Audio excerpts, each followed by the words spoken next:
remember when Shawn Layden was talking mad smack about how the game industry has a creativity problem? Oh, you guys may be mad at this next one. Former PlayStation CEO shares bleak perspective of Japanese gaming. Oh, do tell. Former CEO of Sony Interactive Entertainment, Shawn Layden, shared what appeared to be a bleak outlook on the Japanese gaming industry in a recent interview. Isn't it funny that the Japanese gaming industry started failing the moment they started listening to Western advice? Funny coincidence, that.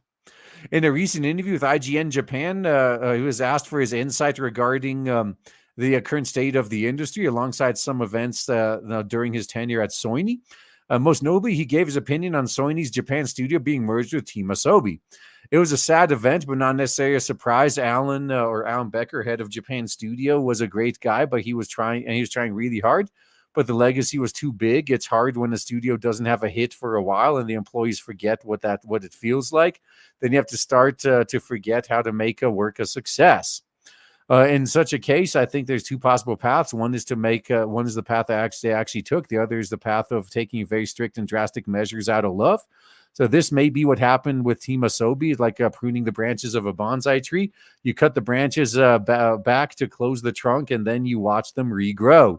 Japan Studio, if corporate American PlayStation let them make the hits they wanted to make, they could have been fine.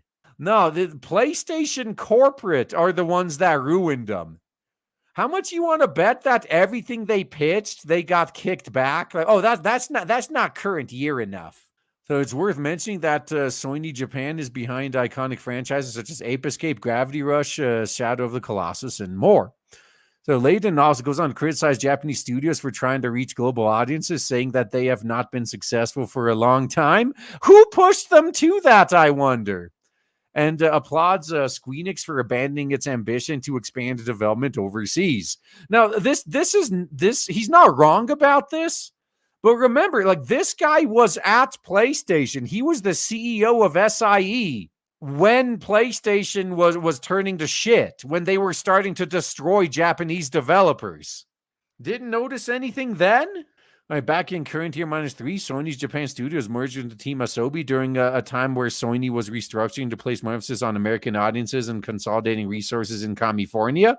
How did that work out for them? They're doing better than ever, right? So while at the time, Sony representatives claimed that Japan remains an important market, recent years have seen Japanese developers flee the platform due to growing censorship to appease global standards.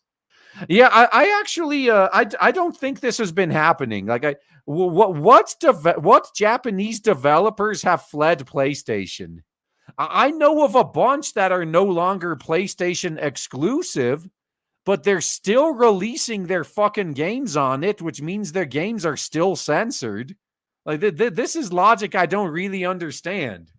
Historically, Layden has shared what appeared to be pessimistic opinions about the Japanese gaming industry and gaming as a whole, especially since he joined a Chinese company, Tencent. Oh, now he's just trying to keep poisoning the... Oh, what if he was a Tencent agent all along? Ooh, that would have made sense. Yeah, that's right. Senran and Kagura would have survived if it weren't for Sony's global standards. Yep. Perhaps fittingly, Team Asobi recently wowed the industry with recent mascot platformer Astrobot, proving that perhaps PlayStation isn't just a console for interactive movies. No, I disagree on that one, actually. I don't think so. So I'm not going to say anything about Astrobot itself. I know that it got massive critical acclaim. Audiences loved it. Pretty much everyone who played it said the game's fucking awesome. But the game bombed. It didn't sell. No, PlayStation still is a console for interactive movies. At least until they release something that breaks 10 million. So the only ones on PS are Sony ponies. That's right. And I think that's a lesson that Shift Up actually finally fucking learned with regards to Stellar Blade. Because they were pretty much admitting that like their next title is going to be multi-platform because they want to put it where their audiences are. I guess they were shocked that their like 100 million Nikkei players didn't buy PS5s to play Stellar Blade. Like, nope. Only people that already have a fucking PS5 bought it. Same thing with Final Fantasy 16. Yeah, they shift up to not become shit up. Yeah, they're still knocking it out of the park with Nikkei. But there's always the risk, like if they announce that they're selling to Sony or something in the future, that's probably going to kill Nikkei as well. Because a lot of whales are gonna move to free to play and switch to a wait and see, unless they do the smart thing and at that point just spin Nikkei off into its own studio separate from PlayStation. At this point, Sony is dead and Japan is too stuck in the past. Yeah. Once Japan gets the head out their ass, we get good Japanese games again. No, I do think we're going to get good Japanese games again, but I think to achieve that, like in order to get those good games, they need to have more competition. So yeah, thankfully we are seeing a lot more competition from Korea and China. But like I keep bringing up, Japan really screwed themselves when they decided to go for more global standards, wider audiences.